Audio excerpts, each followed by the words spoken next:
When a ninja becomes a jonin, eventually it's expected for them to either teach at the academy or take on the responsibilities of leading a team of genin until they reach the rank of chunin. However, after the events of the 4th Great Ninja War, we've already seen Naruto Uzumaki take time out of his busy schedule to teach at the academy, despite Naruto still being a genin when he did so shortly after the events of Naruto the Last. We even saw Sakura as a jonin open up medical clinics in the 5 Great Nations, training others in advanced medical ninjutsu in Konoha as well as in other nations, and we've even seen her pass on her medical ninjutsu skill to the next generation in the Boruto era. However, Sasuke Uchiha, we never saw him formally become a squad leader until now, at least. In today's newest edition of Sasuke Shinden, we're gonna take a look at the moment when Sasuke Uchiha became the squad leader for a group of genin. Now, the information is given to us in the Naruto novel that's set in the Boruto era, Sasuke Shinden, the teacher star pupil, which I'll leave links to down in the description box for anyone who wants to read the novel in English and do so in a way that helps support the channel. It's in this scene that I'm going to share with you guys that Sasuke is being made the squad leader of a genin team, despite the fact that Sasuke is still technically a genin himself, since his rank was never changed after the 4th Great Ninja War. For a bit of context, after completing an S-rank mission, Konohamaru finds himself on the Thunder Train with Sasuke Uchiha when it gets ambushed by a group of 12 shinobi. In the battle that ensues, Konohamaru both gets his leg blown up by a bomb, but he also gets poisoned with a poison that's so potent that the poison itself is going to stay in his system a full 3 weeks despite Sakura's efforts to cure him, leaving him unable to serve as Team 7's jonin squad leader. This is where Sasuke Uchiha steps in. Konohamaru tells Team 7 that while he's recovering for the next 3 to 4 weeks, that they're going to be directly supervised by a ninja that Konohamaru refers to as being so strong that his strength is seen as scary. That person is none other than Sasuke Uchiha himself. With the scene being set, what I'll do now is read the scene from the novel, then I'll come back to you guys my thoughts, and it's here I'm gonna begin quoting. Konohamaru sensei, when do you think you're gonna get out the hospital? Mitsuki asked, changing the subject. Well, the thing about that, you see, Konohamaru's face suddenly stiffened and his eyes dropped to his right ankle and the cast that was on it. The injury itself is not that big of a deal, but I guess the bomb was rigged with a poison that induces a paralysis. I have to stay here until the antidote does its work. It's gonna take 3 to 4 weeks, Konohamaru said. 3 weeks, Sarada replied, concerned for her master. What's gonna happen to our team in the meantime? Boruto asked. Right, about that. Konohamaru glanced towards the door and then Konohamaru couldn't help but smile. I've got a substitute taking over for me. A substitute? Mitsuki asked. Don't worry, Konohamaru gave them a meaningful look. He's pretty strong. Well, that might be a bit of an understatement. He's scary strong, Konohamaru said. For real! Boruto clenched his hands in excitement. I'm so getting into this. So just who is the substitute? Sarada asked, impatient with the little show that Konohamaru was putting on. She wished that he would get down to it. It was then the cool, low voice carried from one end of the room, clear as a crystal. The teacher's me. The students knew immediately who it was before they even turned to the door to see Sasuke, his face expressionless just as usual. No way! Sarada cried. Daddy? Daddy's gonna be our master? She was over the moon, ecstatic, but she quickly pulled herself back together. She then cleared her throat and fixed her glasses.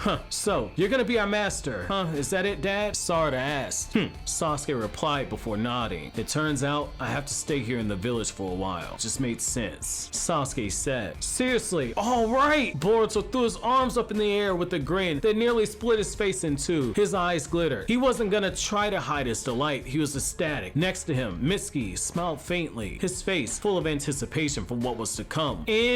Quote. So what I love about this moment right here is that Sasuke is just so chill about the fact that he's gonna be training Team 7. However, I like to add something else here as well that's really important. So this scene takes place after Boruto's already gotten his karma seal, which means that Sasuke is already aware of the fact that Boruto has the mark on him that's given to him by Momoshiki, a mark that Sasuke is very suspicious of. It's in of itself that makes one of the reasons for why Sasuke would agree to be Team 7's teacher.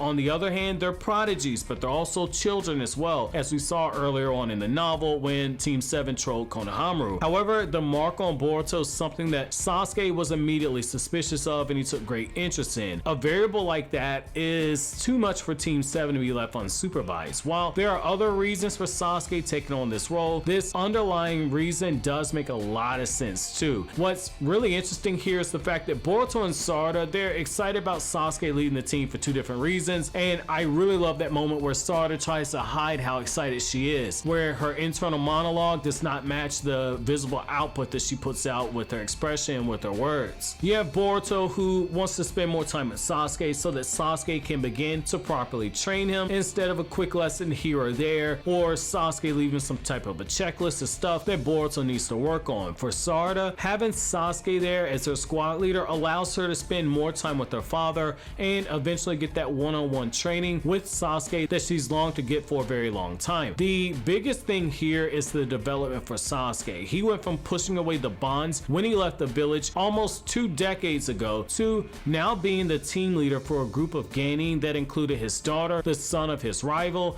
and the son of his former teacher Orochimaru. It's kind of funny to look at the symbolism of this new Team 7 and how they each represent a different aspect of Sasuke's life as well as Sasuke's present and Sasuke's future. However, that's gonna be it for this latest installment of Sasuke Shinden. I'll make sure to be back with another installment soon, but as always guys, if you like anything I had to say, don't forget to comment, rate, subscribe, and share. Thank you so much for watching all the way to the end. Have an awesome day, guys.